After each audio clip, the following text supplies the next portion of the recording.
secrets of the universe.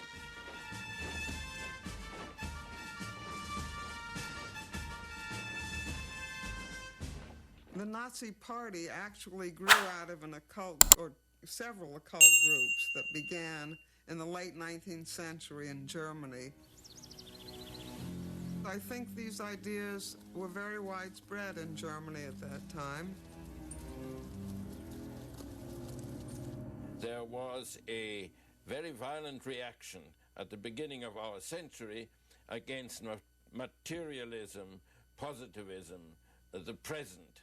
And it took the form of a kind of spiritualism, of going back to nature, of searching for life forces which are true against the present, which is false. And Hitler got into contact with that.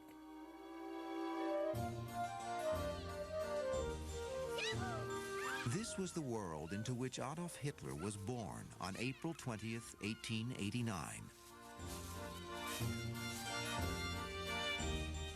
Not in Germany, but in neighboring Austria-Hungary, an empire of many races and languages.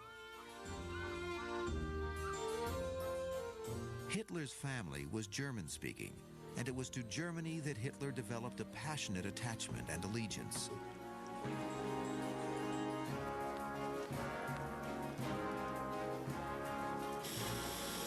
Germany was an advanced industrial nation.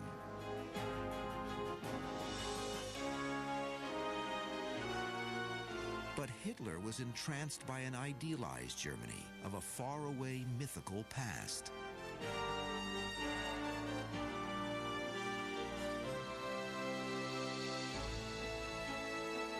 The young Hitler dreamed of becoming an artist.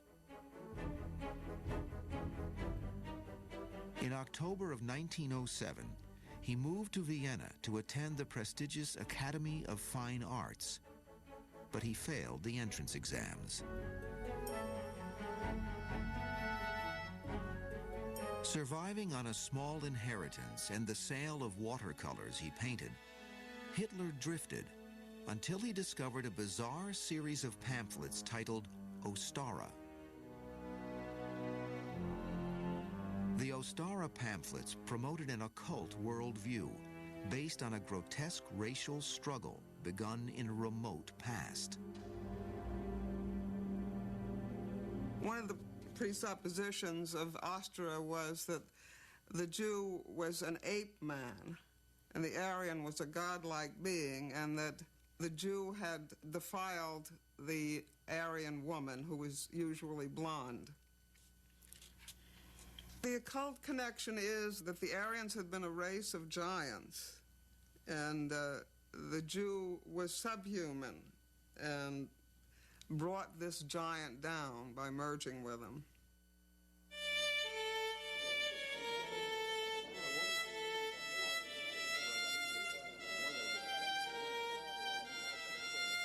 Prejudice against Jews was common in Europe. But it was this occult form of anti-Semitism that Hitler would embrace and nurture for the rest of his life.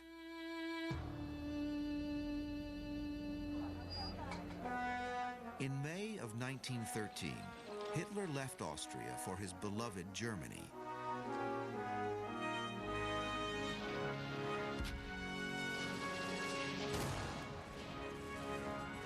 When World War I broke out a year and a half later, Hitler eagerly enlisted. Now he could be a German hero. He would later claim that during this war, he discovered he was being personally protected by Providence. He told the story of a miraculous survival. I was in a trench with several comrades. Suddenly, a voice seemed to be saying to me, "Get up and go over there."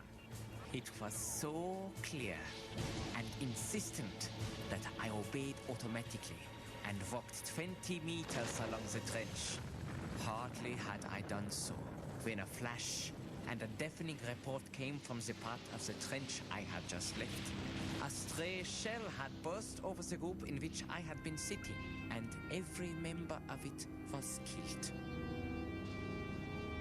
This was grabbed by the occultists as a good example that Hitler was being guided and led by disembodied voices and supernatural forces. But the story just leaves a little bit of doubt in my mind as to whether or not it happened at all.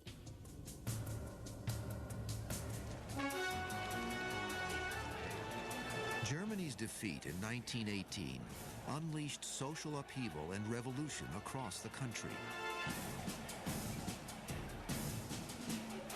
The army moved to suppress disorder. Hitler, still a soldier, was sent to observe a meeting of a small radical group soon to become the National Socialist German Workers' Party. The party's name was frequently shortened to what would become a searingly memorable word, Nazi. He didn't set out with the intention of finding something to belong to. In fact, it was a bit strange that he joined the party at all. And I want to mention that he'd probably attribute the action of Providence to that too. Hitler quickly rose to prominence in the party, and by 1921 had become its leader, its Führer. Acutely aware of the nearly magical power of symbols, Hitler focused on creating a mesmerizing party emblem. His main aim was to get something, as he said, something which had as much impact, if not more impact, than the hammer and sickle. The swastika is an ancient symbol of good fortune, adopted by German nationalist groups well before the Nazis. But it was Hitler who gave the swastika the characteristic design that would make it an emblem of undying evil. I, myself, laid down a final form. A flag with a red background, a white disc, and a black swastika in the middle. Adolf Hitler, Mein Kampf, 1925. It's likely that the Nazis felt that the swastika, being a symbol of the sun, the swastika itself invested them with tremendous power. Not all experts agree about Hitler's belief in the nature of that power. My feeling is that what Hitler was looking for was psychological magic as opposed to occultic magic. The Nazi Party was moving towards its first great crisis, from which Hitler and the swastika would emerge with lethally charged power.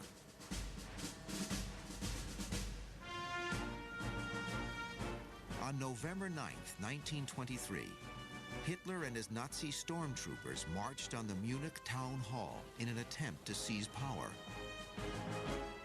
It was intended to be the start of a national revolution, but the police opened fire. The Nazis ran for cover. 16 party members were left behind, dead. The coup had been suppressed. Although Hitler was ultimately convicted of treason, the trial provided him with a national political platform. From there, he declared Germany had been betrayed by the Jews, and that he and the Nazi Party could restore German prestige. Hitler emerged a patriot, the leader of a holy cause. A powerful future also lay ahead for the swastika banner carried by the Nazis when they stormed the town hall.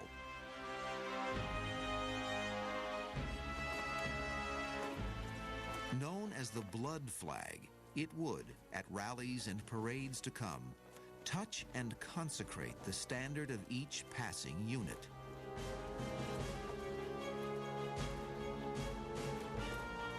Adolf Hitler, personally channeling the flow of power from the swastika made sacred by the blood of Nazi martyrs.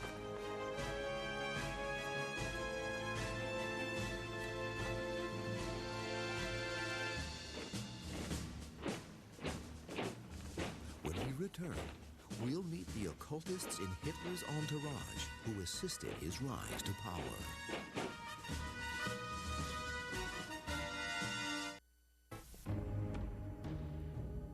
Hitler's involvement in the occult may have been profoundly influenced by the occult beliefs of some of his closest associates. Rudolf Hess had been with Hitler at the attempted coup. Both were convicted of treason and imprisoned at Landsberg Fortress.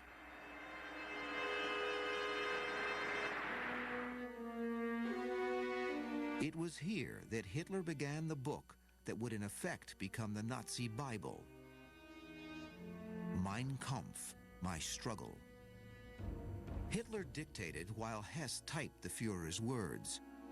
But Hess may have made an even more significant contribution to Hitler's career. The occult groups that began in the late 19th century all talked about the coming of a Messiah. And it very likely was Hess who suggested to him that he could now become the Messiah that everybody was waiting for. Hitler was released from Landsberg at the end of 1924. Hess, who would become deputy Führer, was let out a few months later.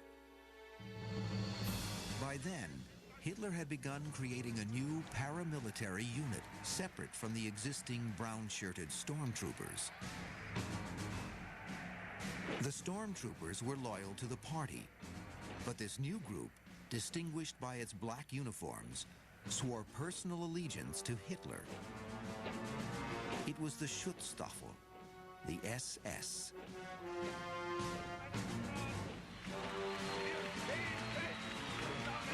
The SS would later be as notorious for its occult orientation and practices as it was feared for the torture and murder it committed.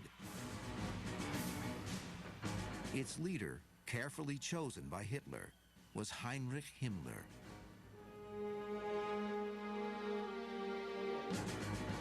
Himmler was very much into the occult, and I think he did try to persuade Hitler to get involved too. Now Himmler believed that Hitler was a reincarnation of various old warriors and kings. Consumed by Aryan myth, Himmler sought SS officers whose pure Aryan descent dated back at least 175 years. Another of Himmler's occult beliefs was that children conceived in Nordic cemeteries inherited the spirits of the heroes buried there. He later published lists of suitable cemeteries for breeding.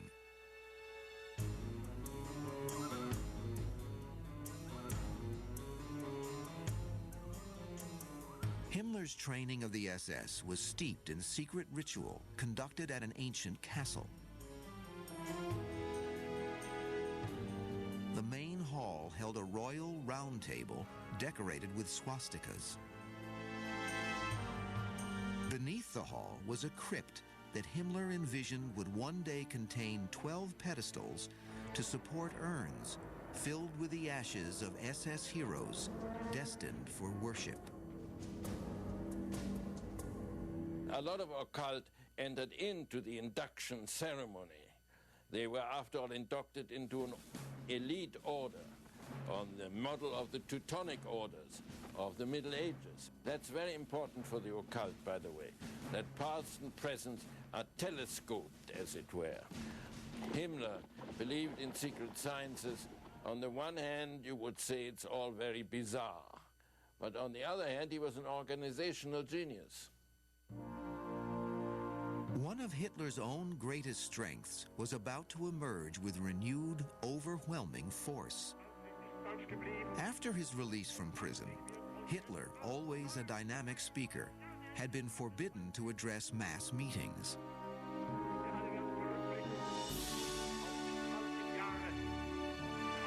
Allowed to resume public speaking in March of 1927, Hitler seemed endowed with even greater authority and charisma.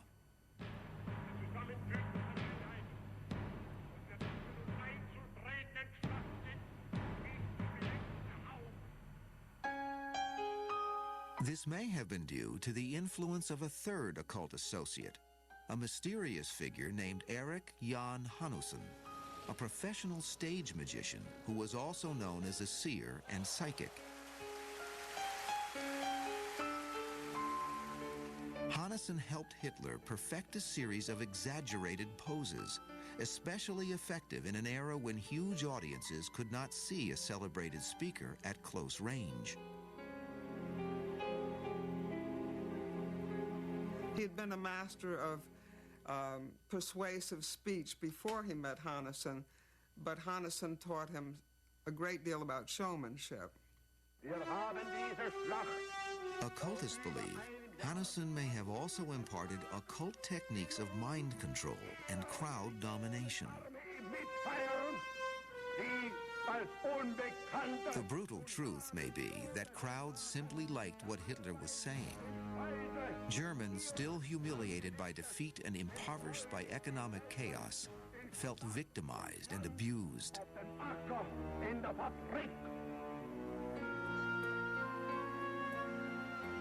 Hitler's unvarying message was that Germany had been repeatedly betrayed. The enemy was always the same, always the Jews. Underlying this economic and political appeal was the occult doctrine that Jews were inferior, subhumans, the inherent foe of the Aryan race. Hitler supported his passionate message with a series of adroit political moves, playing rival factions against each other. Although the Nazis did not achieve an electoral majority, they became so powerful that, in January of 1933, Hitler was offered the chancellorship. He accepted.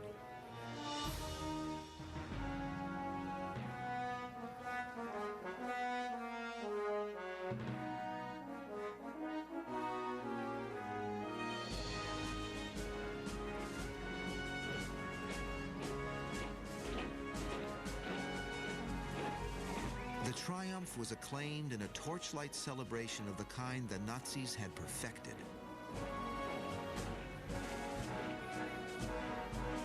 These rallies, always exalting Hitler and the swastika, would become a staple of life in Germany.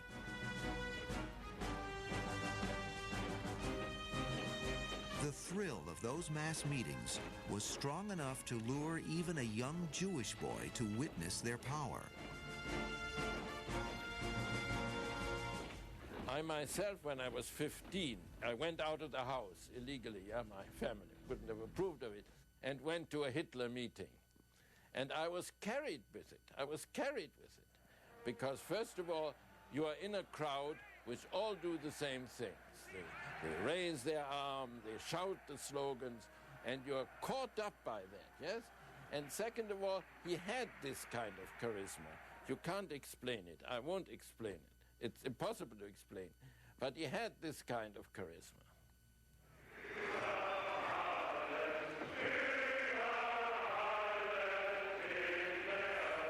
When we return, Hitler's occult gospel becomes a new German religion.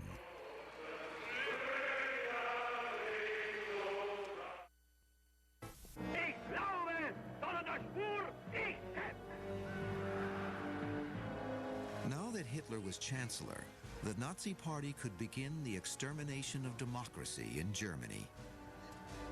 The effort met with surprisingly little resistance. It was almost as though the nation was entranced by this exciting new direction, seduced by the prospect of vindication and renewed strength, and by the power of the swastika.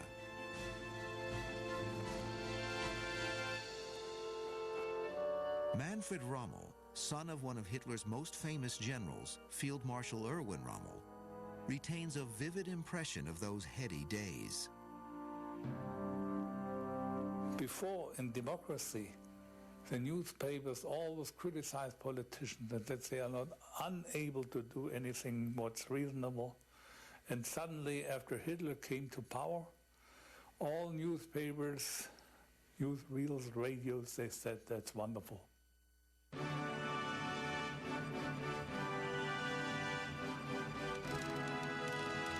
Hitler's honeymoon with the German people was supported by their shared passion for the operas of Richard Wagner.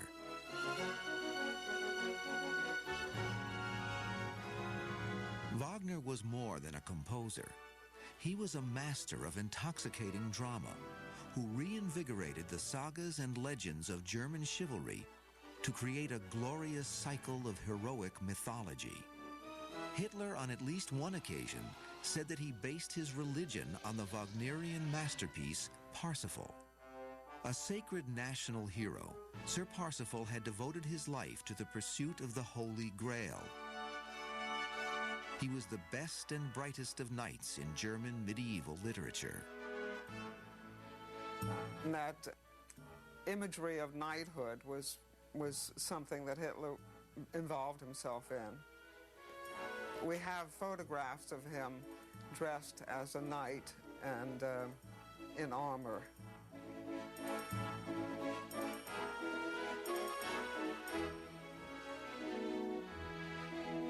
A persistent but unsubstantiated legend holds that Hitler, as a young man, visited Vienna's Weltliche Schatzkammer Museum and saw an ancient lance he believed was once in Sir Parsifal's possession.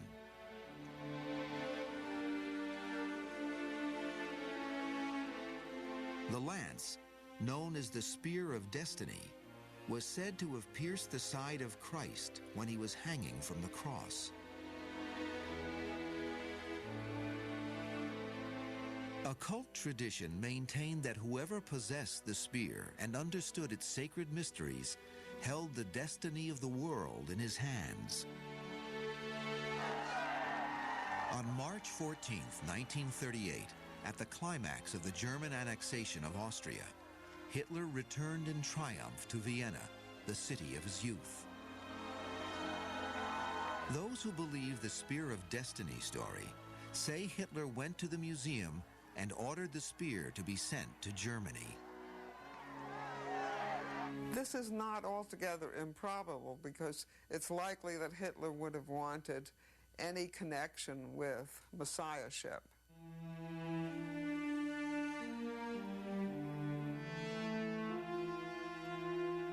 You'd have to conclude that the story was largely a myth. I've done a lot of research on it, and I just don't see how anyone could take it seriously. Far better established is the link Hitler carefully forged between occult Nazism and conventional Christianity. He used Christian vocabulary a lot.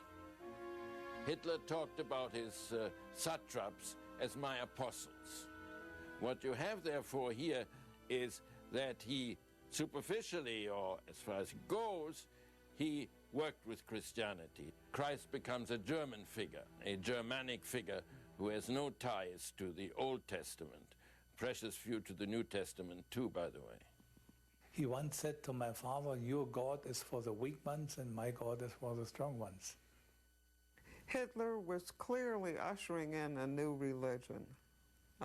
There would be a new man created and a new civilization. Until the new man could be created, Nazi scientists sought out, by careful measuring and testing, the finest flower of German youth.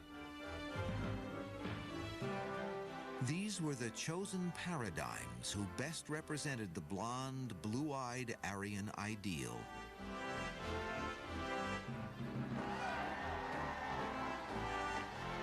Those so favored received special training to develop athletic fitness and a proper reverence for authority.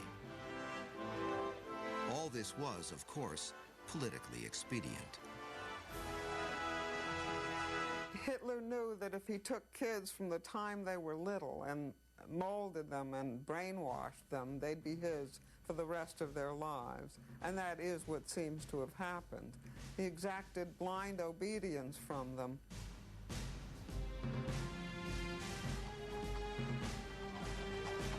But the Nazi cultivation of Hitler youth was also rooted in veneration of occult Aryan myth and symbols. National Socialism presented itself by symbols, like the myth of the Sun people. One thing National Socialism annexed as a symbol is nude Greek youth, the idealized male human form. That was the concretization, if you like, of the children of light. Hitler meant to do more than educate and shape Germany's youth. He wanted literally to produce a new master race, bred back to the Aryan ideal. This goal was a distortion of Darwin's theory of evolution. A lot of what happened could be justified under the idea of the survival of the fittest. What was occult about Hitler's vision of the new society was that the new man would be superhuman. No one was more obsessed with this mission than Heinrich Himmler, the leader of the SS. A man who unhesitatingly employed his deviant imagination in service to the occult.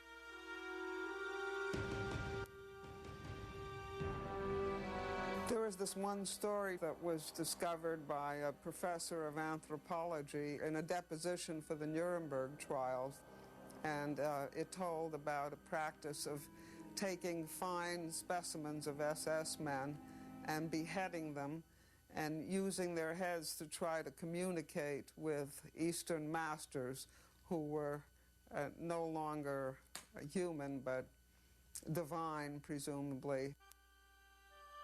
Hitler's empire also sent Nazi archaeologists to search for concrete physical evidence which would support the occult view that Germans were descended from earlier Aryan supermen. A branch of the SS was the Ancestral Research Unit, which went all over Europe looking for remains of Aryan ancestors who might still have purity about them. Another thing they did was go to Tibet to see if they could find out how the Aryans had conducted themselves, what they could learn about that. The whole thing strikes me as a farce. The sight of these SS people in their uniforms with swastikas on their sleeves, standing in the middle of Tibet looking for the master race. Hitler's dream of an Aryan master race ruling the world was about to unleash the Second World War. When we return, we'll discover the truth about the effect of astrology on the early course of the war.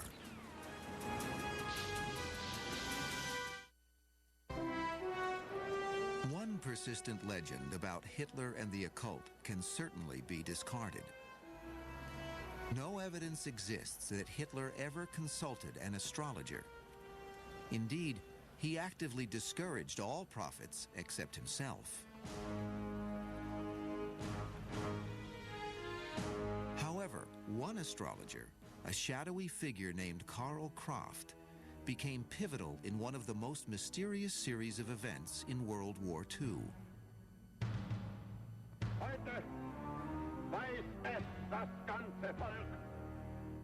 On November 2nd, 1939, Kraft predicted that Hitler's life would soon be threatened by an explosion. 6 days later, a powerful bomb planted by a would-be assassin shattered the platform Hitler had left only minutes before. Providence, Hitler claimed, had again protected him. Kraft's successful prediction enhanced his reputation and won him the devoted support of a powerful Nazi already deeply enmeshed in mysticism, Deputy Führer Rudolf Hess.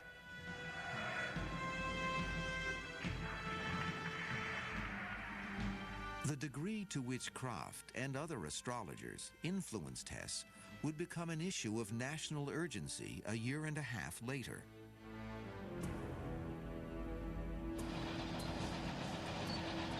In the spring of 1941, Nazi Germany ruled most of Western Europe and was at war with only one nation, Great Britain. For reasons that are still mysterious, Rudolf Hess had become persuaded that he alone could talk the British into a peace treaty. A qualified pilot, he embarked on a bizarre, perilous solo flight across the North Sea on May 10, 1941.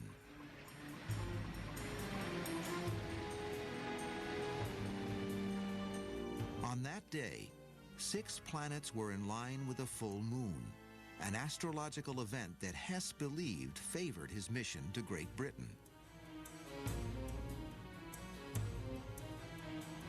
Historians agree almost unanimously that Hitler was unaware of Hess's plan. The deputy Führer, wearing a variety of occult symbols, parachuted into Scotland. He was captured and became World War II's most famous prisoner of war.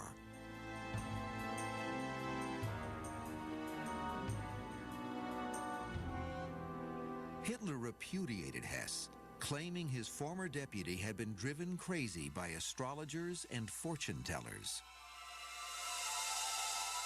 He certainly said that the man had gone mad.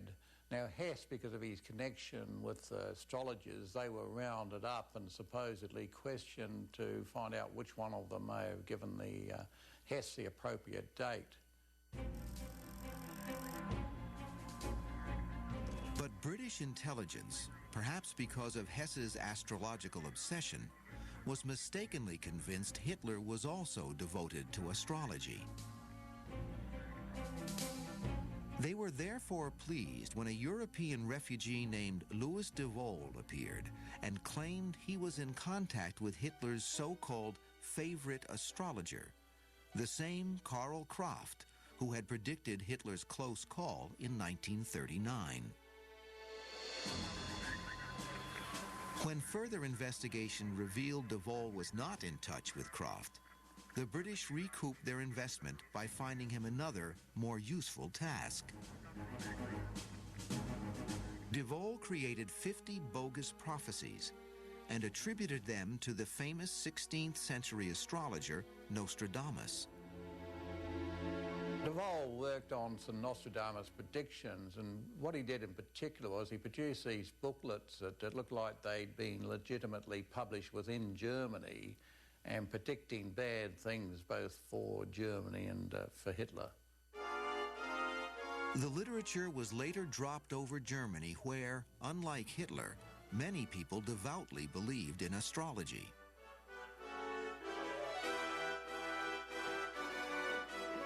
Undermining German morale with phony astrological predictions of defeat may have been an effort worth making.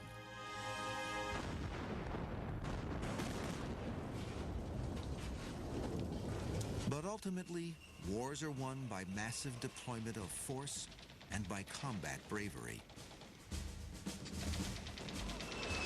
In the spring of 1945, the Nazi Empire was collapsing as the Allies and Russians closed in for the kill.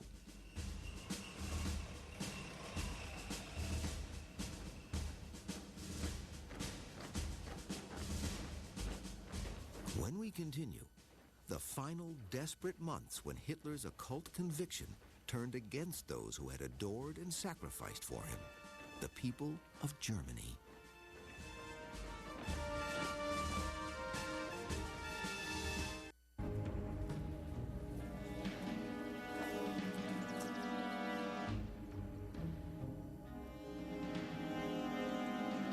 As the tide of war turned against Germany, Hitler, once the central figure of German life, was rarely seen in public. What was he going to do? Show himself in the bombed cities? That wasn't going to encourage his popularity very much. Hitler used to draw his power and strength from his audience, but of course he could no longer do that when things started going against Germany. And it appeared that his magnetism, if you could use that word, started to drain away from him.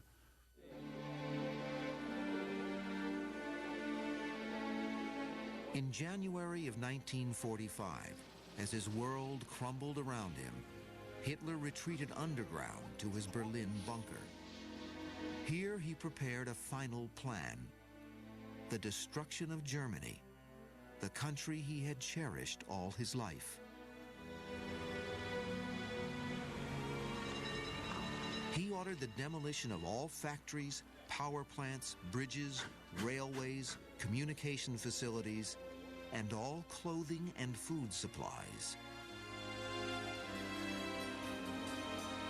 In his last months, he sometimes said, if the Germans are not able to win, they deserve to disappear. It's clear that he did not want Germany to go through the humiliation of surrender and preferred to see them destroyed. If they could not be the new race of supermen that he had predicted they would be, then they deserved to die. Part of the occult is that it usually ends in apocalypse. There is an end scene. Now, Hitler was obsessed by that. Everything he did was final, because he was obsessed with this apocalyptic idea that in the end there would be either a great glorious apotheosis or everything would go down in flames. That's very much part of the occult. And so everything went down in flames. On April 29th, Hitler gave a clear signal that his mission was nearing its end. He married his mistress, Eva Braun. Hitler always regarded himself as a symbol. He was the symbol of Germany, and he acted as a symbol. A symbol can't very well be married. The next day, Eva and Hitler retired to the bunker's private suite and committed suicide to the sound of Russian bombardment. The date of Hitler's death has a sinister occult significance. It's believed by some people that he chose April 30th deliberately because it coincided with Walpurgis Night, which is believed to be the most important date in Satanism. So, according to one commentator, he was giving himself up to the powers of darkness. With Hitler gone, it was as if a spell had been broken. 1 week later, Nazi Germany unconditionally surrendered. The reign of the swastika was over.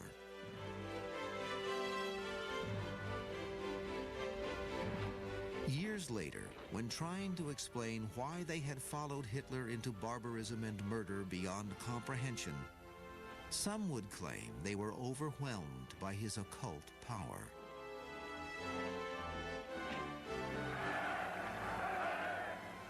Can't you see the strength of his personality? How he swept people off their feet? If Hitler were to walk into my cell and say, "Do this," even now, I would do it. Foreign Minister Joachim von Ribbentrop, Nuremberg, 1946.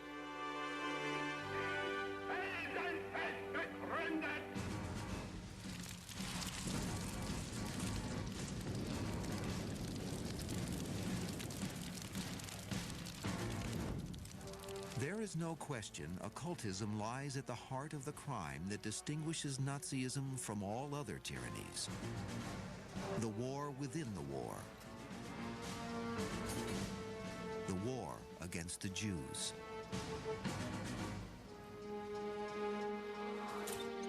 It was an obsession inspired by a purely occult view of supermen and subhumans.